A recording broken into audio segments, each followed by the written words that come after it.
Dalam doa minggu ini, saya mendapat penglihatan suatu gerbang menuju tahun baru. Dan Yesus, Raja Kemuliaan, berdiri di pintu gerbang. Tetapi Raja Kemuliaan, Dia adalah Tuhan yang kuat dan perkasa, Tuhan yang perkasa dalam pertempuran. Dia adalah Kapten dan Tuhan semesta alam. Ketika saudara mendengar namanya disebut sebagai Tuhan semesta alam, saudara tahu itu berkaitan dengan pertempuran. Perak adalah milikku dan emas adalah kepunyaanku, kata Tuhan semesta alam. Ini memberi saudara sedikit pengertian di sana bahwa akan ada beberapa pertempuran mengenai persediaan. Jadi saudara melihat Tuhan semesta alam selalu disebutkan. Itu menunjukkan bahwa ada pertempuran. Tetapi pada waktu saya mendapatkan penglihatan dalam doa minggu ini, Tuhan semesta alam, Raja Kemuliaan, berdiri tepat di ambang pintu memasuki tahun baru. Dan inilah pengertian yang Tuhan berikan kepada kita. Tuhan berkata, "Jika kau dekat denganku dan memegang tanganku dan berjalan denganku melalui gerbang ini ke tahun baru," artinya saudara berjalan dengan orang yang sudah mendapatkan kemenangan. Jadi, saudara memasuki tahun di mana saudara mungkin melihat medan perang di sekitar saudara. Bumi akan digoncangkan, ekonomi digoncangkan, sistem moneter akan digoncangkan, sistem politik digoncangkan. Mungkin ada beberapa kejutan yang akan datang di tahun depan, tetapi ketika saudara dekat dengan Tuhan, saudara tidak akan terguncangkan. Saudara akan menikmati kemenangan yang tidak pernah saudara dapatkan. Yesus berkata, "Aku datang supaya mereka mempunyai hidup dan mempunyainya dalam segala kelimpahan." Dan tidak akan ada kekurangan apapun di rumah Tuhan jika kita terus memandang kepada Tuhan. Karena uang bukanlah mata uang kita, melainkan iman. Tuhan ingin saudara melihat ke depan dan bermimpi besar. Tuhan tidak ingin saudara mengecilkan impian saudara. Tuhan ingin saudara bermimpi besar bersamanya, karena Dia adalah Tuhan yang besar. Ini bukan saatnya untuk berpikir kecil, melainkan waktunya percaya untuk mendapatkan yang lebih. Begitu banyak orang Kristen akan diberkati dengan kejutan, warisan, dan arus kas yang bahkan tidak pernah mereka sadari sebelumnya. Akan ada begitu banyak kelimpahan yang diberikan kepada mereka yang ada di dalam Tuhan dan yang mencari Tuhan. Posisikan diri saudara.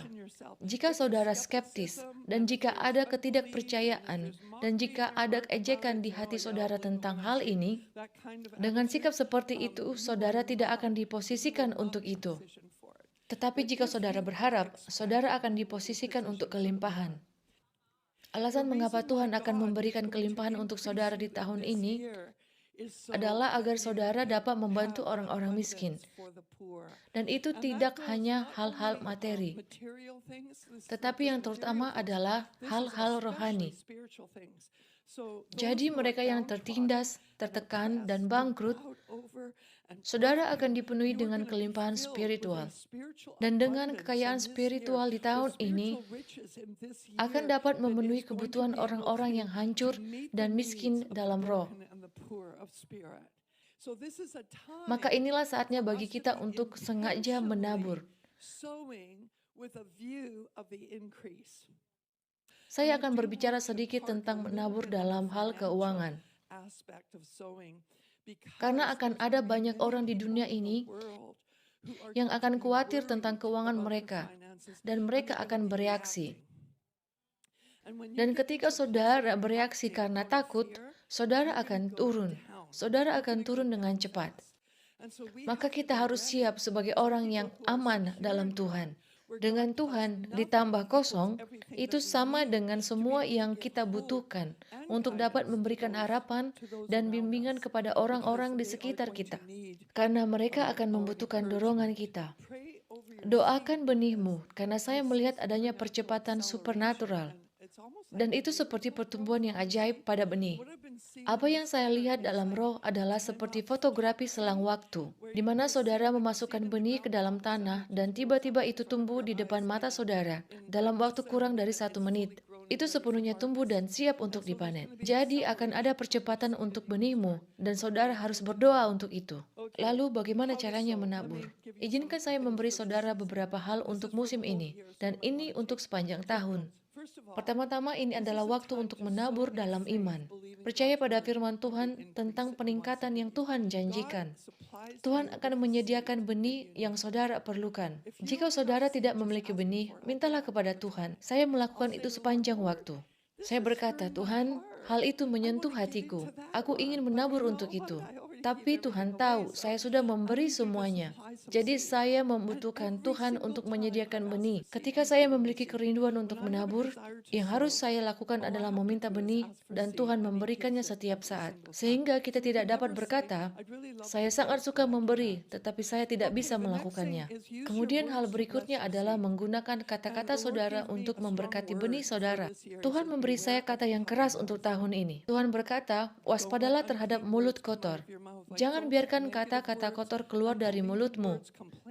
Jangan mengucapkan kata-kata negatif, kata-kata tidak percaya, kata-kata mengeluh. Kata-kata negatif itu akan menjatuhkan saudara, dan itu akan menghancurkan benih saudara. Amsal 18 ayat 21 berkata, hidup dan mati dikuasai lidah.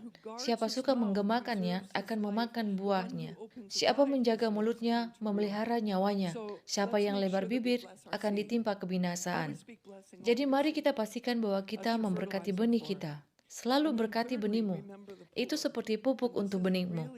Dan kemudian ketiga, ingatlah orang miskin. Dan ini sangat penting untuk tahun 2023. Mata Tuhan tertuju pada mereka yang hatinya peduli pada orang miskin. Amsal 19 ayat 17 berkata, siapa menaruh belas kasihan pada orang yang lemah, membiutangi Tuhan, yang akan membalas perbuatannya itu. Pada Rosh Hosana atau tahun baru ini, pertama, kita menerima pewahyuan kenabian dari Tuhan yang mengundang kita untuk bermitra dengan tujuannya di tahun 2023. Jadi saya ingin harapan saudara meningkat karena ada hal-hal baik yang akan terjadi. Biarkan harapan saudara menjadi positif dan jangan negatif. Muliakan Tuhan dan kebaikannya. Dan kemudian menabur benih yang baik dalam Tuhan. Dan yang keempat, kita harus mengingat orang miskin tahun ini.